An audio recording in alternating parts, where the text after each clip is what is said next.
questions in. So my guest today is the CEO and founder of Yerdle and also a former executive at Walmart, Andy Ruben. Andy, we're going to talk a lot about obviously what Yerdle does and what Yerdle is, but I want to start by asking you, what did you learn during your time as an executive at Walmart?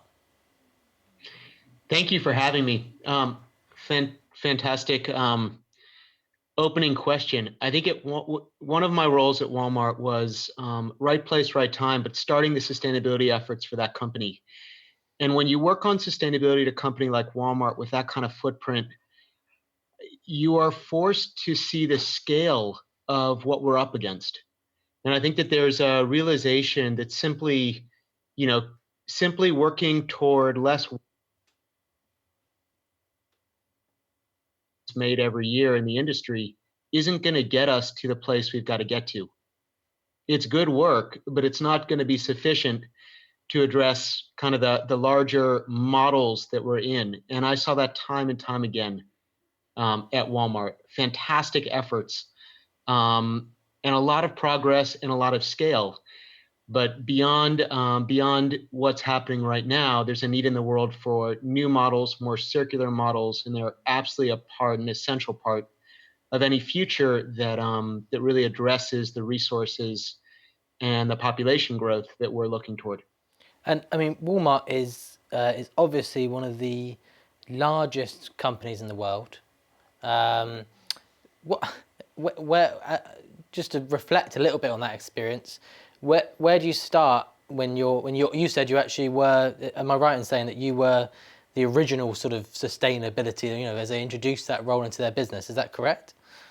Yes, that's again great. And the timing of that, I was actually running global strategy at the time for Walmart, and sustainability was one of 20 things that, in terms of a strategy purview, we were looking at.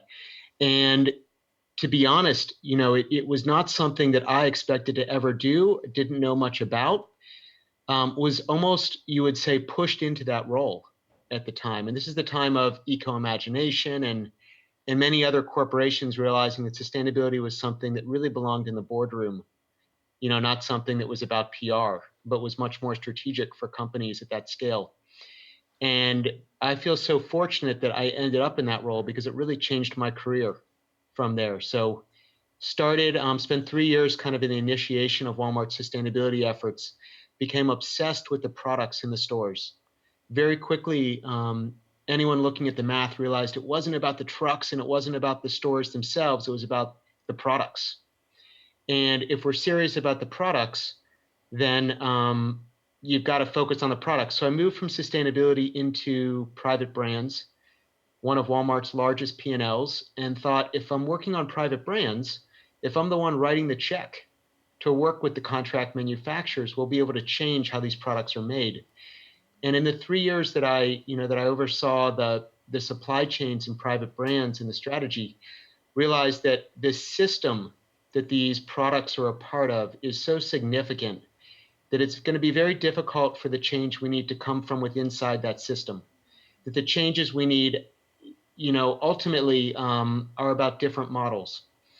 At that point, after 3 years in private brands, my last role with Walmart was moving out to the West Coast with the beginning of Walmart Labs, omni-channel, P&L, et cetera. And it was when the sharing economy was just getting started. And so became a bit obsessed with the idea of, it's not necessarily about how responsible you can make a hotel room. The best thing might be not needing a new hotel at all because we can use an existing room on Airbnb. It might not be a more efficient car that we all own and drive, 8% of its life. It might be ride-sharing services like Lyft or Uber. And that same concept exists for stuff. And so when I left in 2012, it was with that view of we need more models for getting more use out of the things we've already made. And that is a space that's a more circular model that we really need. So I think it's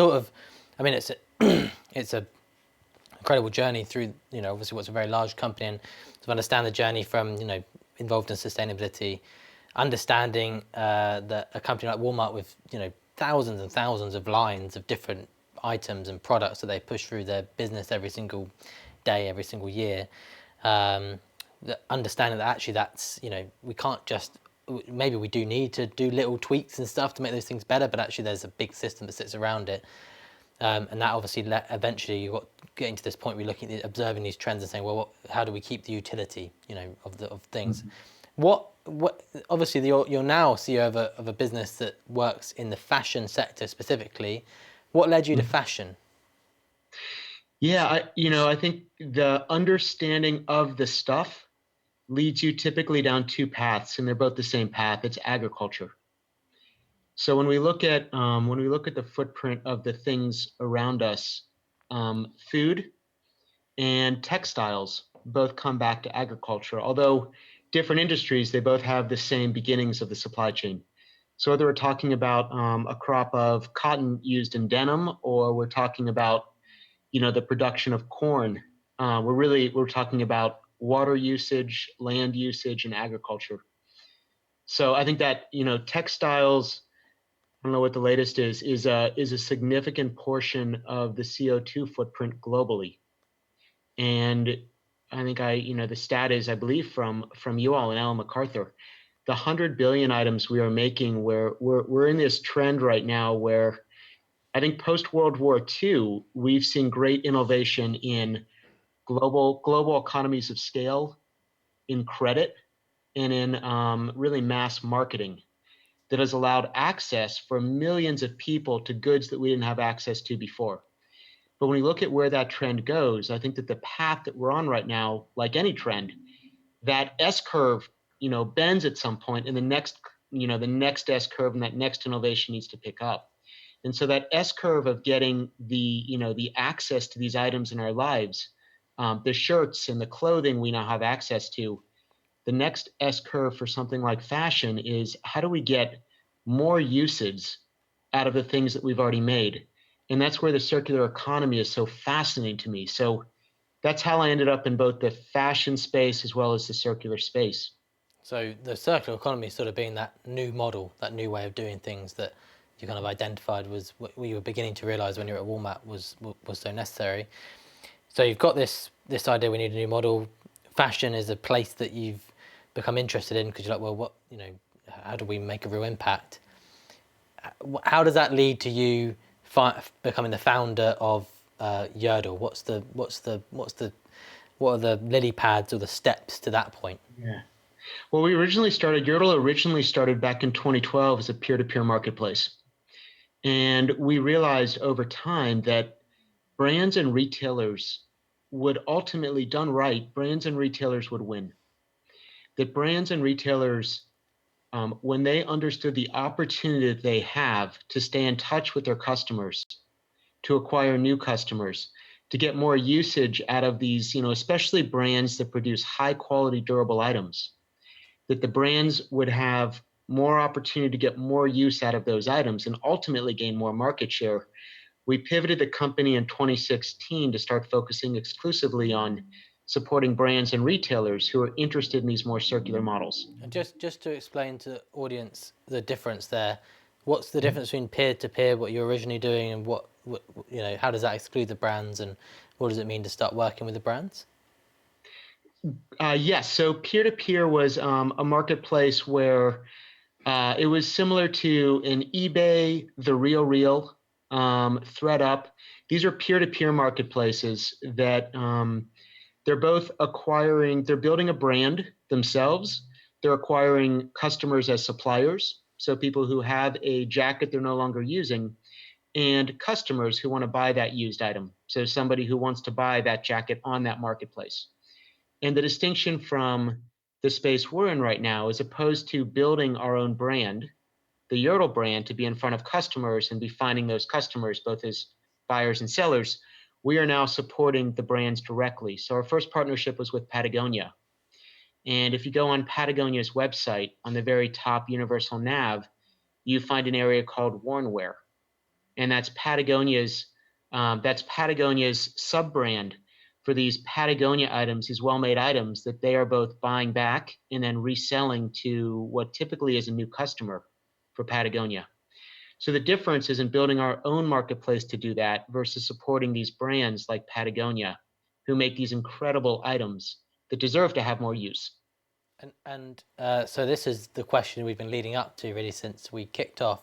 So what does Yerdle do for these brands exactly? I mean, what you're creating some kind of digital platform for them to operate on. Right. We are the platform that powers these resale businesses for the brands. So we do all of the logistics because we're talking about millions of single SKU items. So brands have gotten very good at, 20,000 units of a certain item, right? Different colors, different sizes. What brands have not been optimized for is how do you take back millions of one of a kind items? So we do all of the operations themselves. We work on the trade-in and buyback programs on behalf of the brand. We do all the technology that powers their marketplace and the storefront itself. And then we also help brands with the program management. So when a brand decides they want to be in this space and they start to realize the strategic importance of where the customer is going and how big this shift is, the next question becomes how do we do that? Like, where do we start? And part of the value that we add is having done this half a dozen times for these major brands, we can come in and start in the beginning and help the brand walk through those type of decisions. So technology platform, logistics, and program management. Sort of sounds like an expertise that you've kind of built up. I mean, there's a question people might be asking is how do you actually go about tackling that challenge of someone's got one Patagonia jacket that they want to resell? Is that them connecting to something digitally, or is that? I mean, how do you even tackle a challenge like that? Everything that we've had to build over the last 3 years has been to tackle exactly that challenge. So the systems that are designed for current brands and retailers are designed around the current model, where you have an initial set of thousands of a single SKU, right, in order quantity.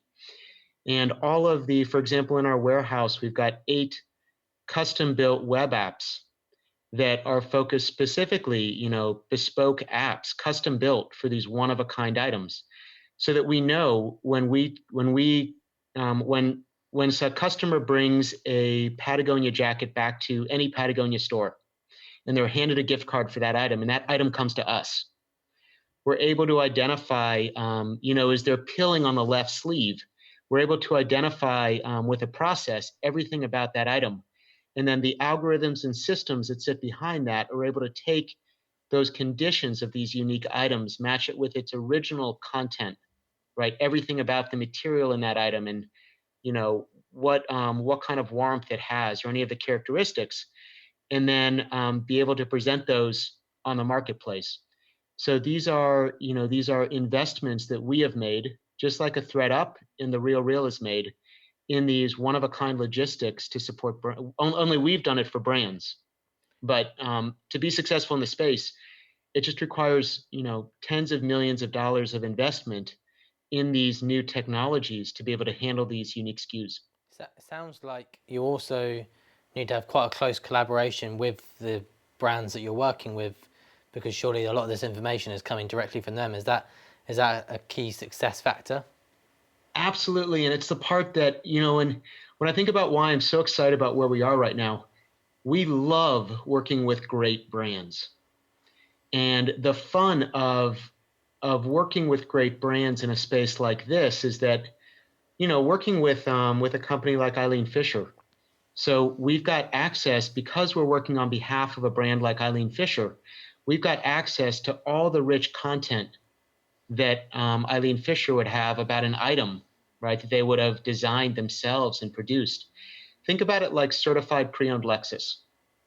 When we as customers buy a certified pre-owned Lexus from a Lexus dealer, we know that that item we know that item has been certified by their 240-point inspection.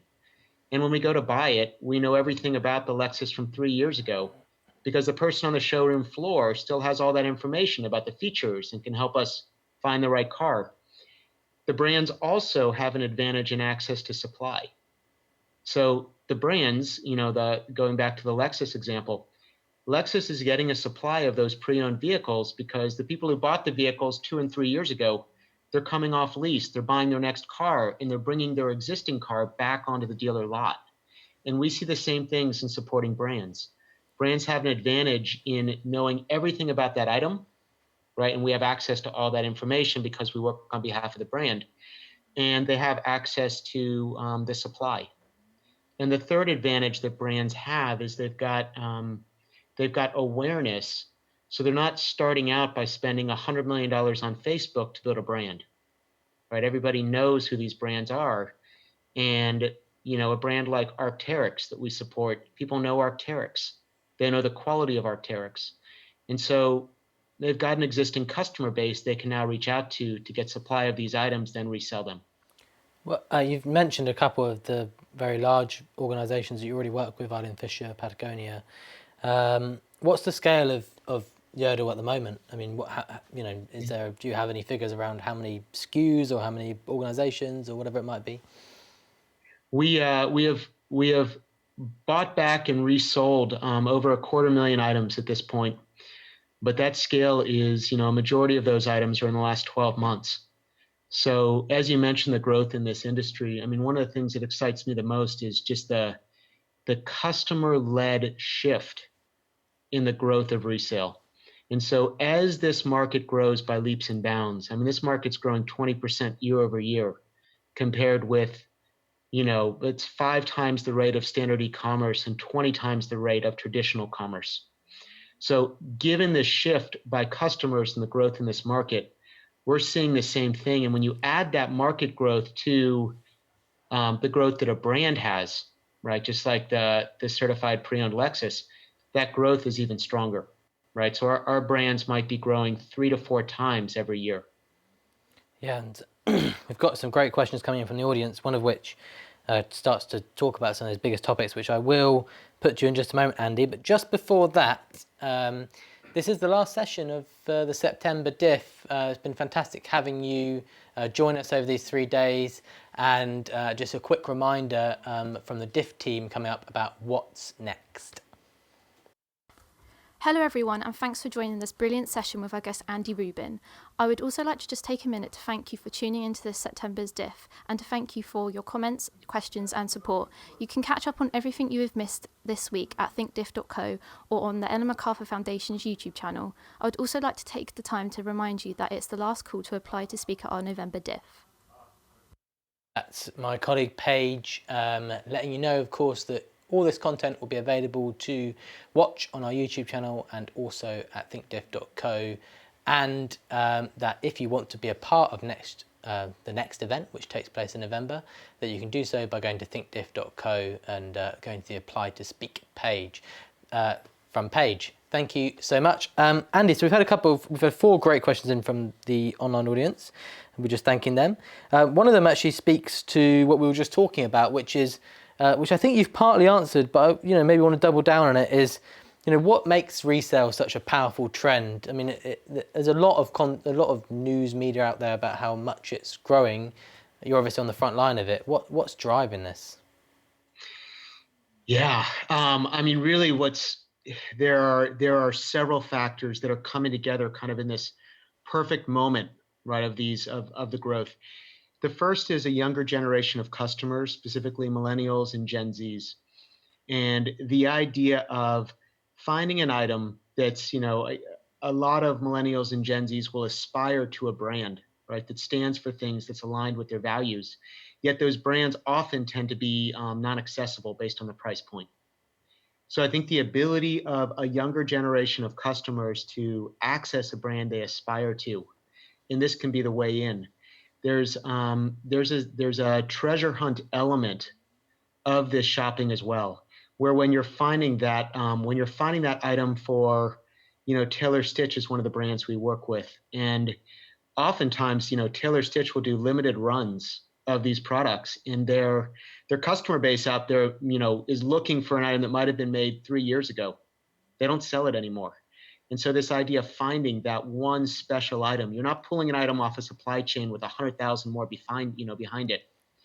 The value, and then finally the element of a more sustainable and kind of ethical model that's a more circular model. So I think supporting the idea that this shirt, and actually this shirt's a great example, but this shirt is not one off a supply chain. This shirt actually came from someone else's closet in a high trust way, allows an even greater feeling about participation in that type of model.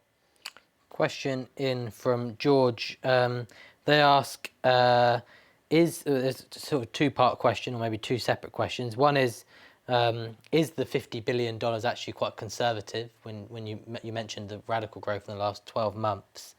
And what do you see in the horizon in terms of it opening up beyond just luxury goods? Great questions. I believe the 50 billion is quite conservative. My view, given everything that we have seen working with these major brands, we tend to think of 10% of overall revenue and 20% of volume. So Patagonia has actually been very forthcoming in their aspiration to make, I think they've publicly said this is going to be a double-digit share of their business, of their revenue. And given the price points of these items, that would be significantly more of unit volume. There was just a fantastic NPR story with the CEO, Eric Artz of REI, who talks about preparing for a future where this could even be a majority of the way that we all get the gear that we're looking for so that we can have the outdoor experience to get outside. And so we continue to see much larger numbers than 50 billion. One of the latest reports I just saw estimated it close to 200 billion. And I think it's going to be one of those trends that it's going to continue to build. The people who are saying 50 billion now will be revising that. And it certainly will exist outside luxury.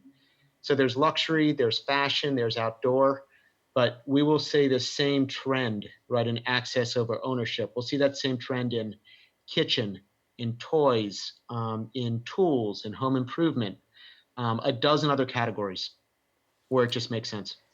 Question in from Scarlett. She asks, aren't companies scared that by making refurbished versions of their products available, they'll see a reduction in their sales of new ones? I guess this speaks a little bit to your point about this shift in actually the percentage of the business that's dependent on sales of new items and resales. Do you find brands scared of it? It is one of cannibalization, as it's referred to, is one of the concerns that often comes up early in the conversation with brands.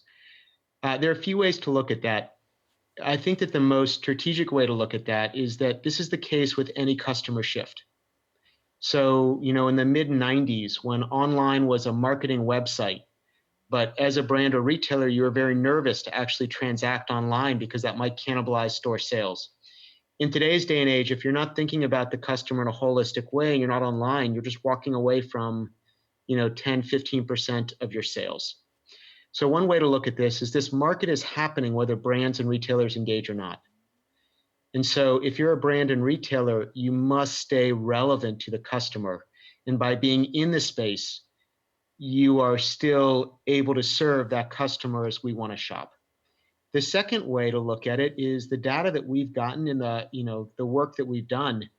REI is one of the most analytic forward companies that we work with. And, what we tend to see in the brands that we work with is we've seen the opposite of cannibalization.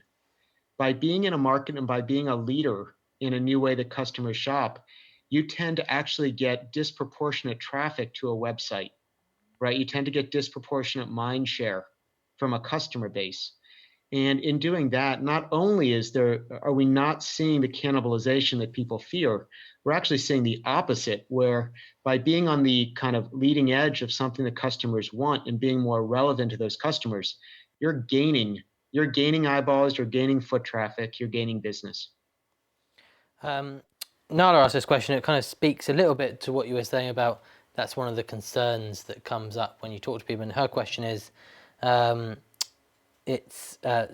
question is that what was the hardest? How have you done this? What's the hardest conversation you've had with a brand potentially or any other organization in setting up Yerdle? Yeah, currently the biggest challenge that I see right now is just the the fact of anything that is new, especially something as significant as a new business model, is it's the innovator's dilemma.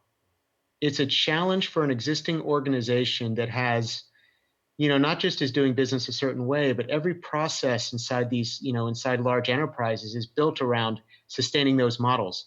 It really takes the executive leadership to say, this is one of several bets that we're going to make for the future, right? And when that's one of our criteria for how we look with the right brands to partner with. One of the things we look at the type of items they sell.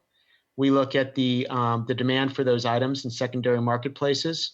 We look for the size of their business, but we also look for the executive buy-in that this is something that, this isn't a PR move for a brand. This is something that they really see as a strategic relevance in the future.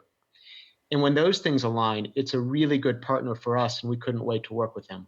I think one of the challenges that just remains is, new innovative models are hard for existing organizations to sometimes take on, but you're never in the middle. You're either on the front end of those things or you're falling off the back.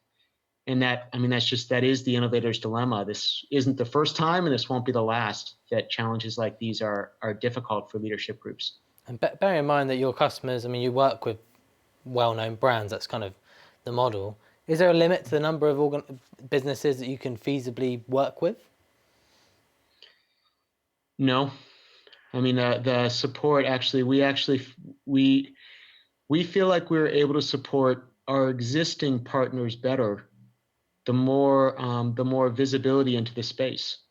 Our pricing gets better for partners that we work with now as we take on new categories.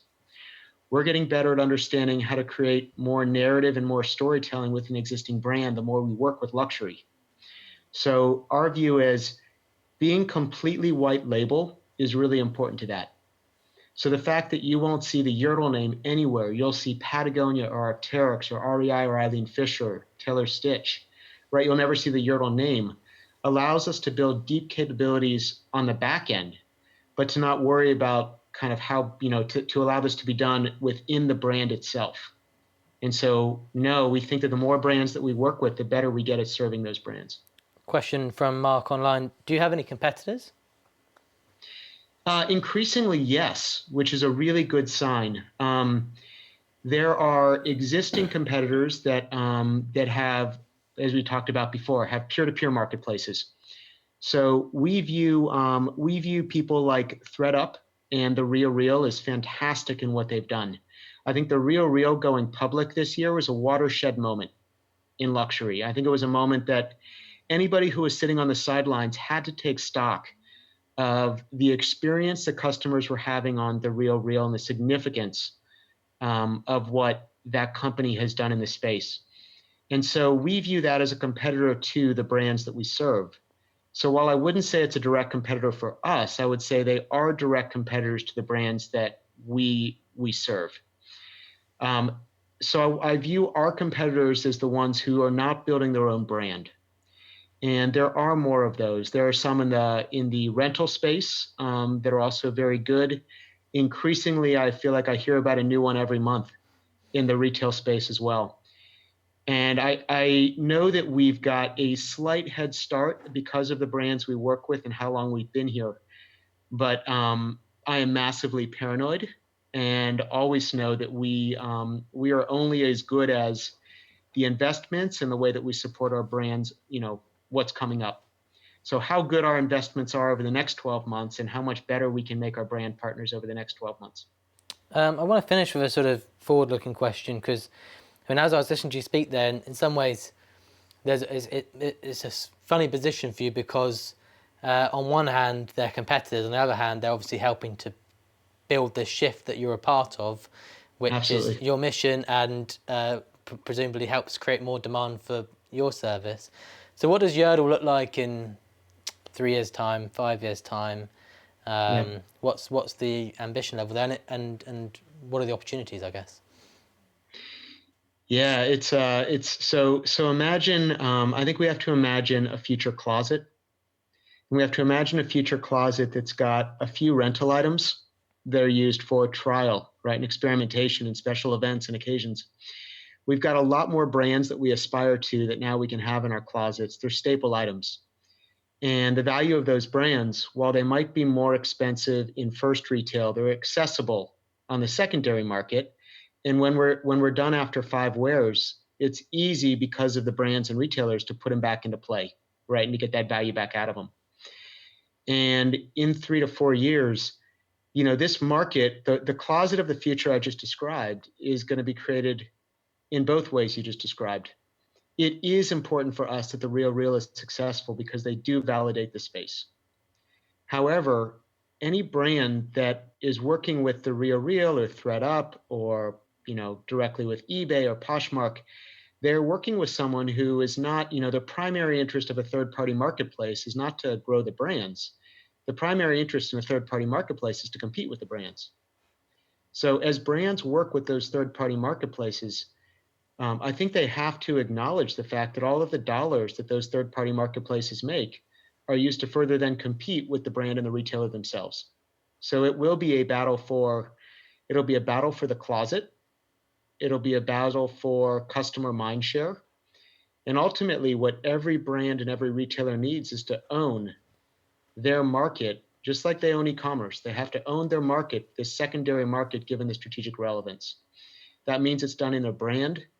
They're likely working with a partner like us to support the back-end capabilities. But they're going to own that brand and they're going to own their customer. And I don't know why any brand or retailer would give that up right now, given the importance of resale for their success in the future. Well, it certainly sounds like you're going to be relishing whatever's next on that journey. Thank you so much for joining me this evening, morning actually, where you are, Andy.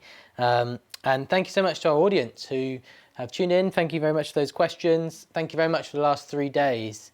I'll certainly take from this session that story of what you can learn. I really found the story of Andy's journey through Walmart to doing what he's doing now with Yerdle to be fascinating, and the value of brand as well. I mean, like if we look at the brands that are succeeding in the market today, the nature of their intention and values is core to their success. So fascinating session.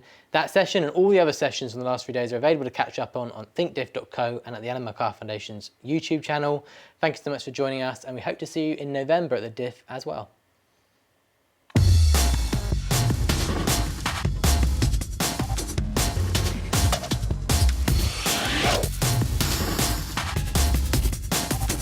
We need to start making more conscious material choices. I set up an initiative called Make Fashion Circular. It's a tsunami of change.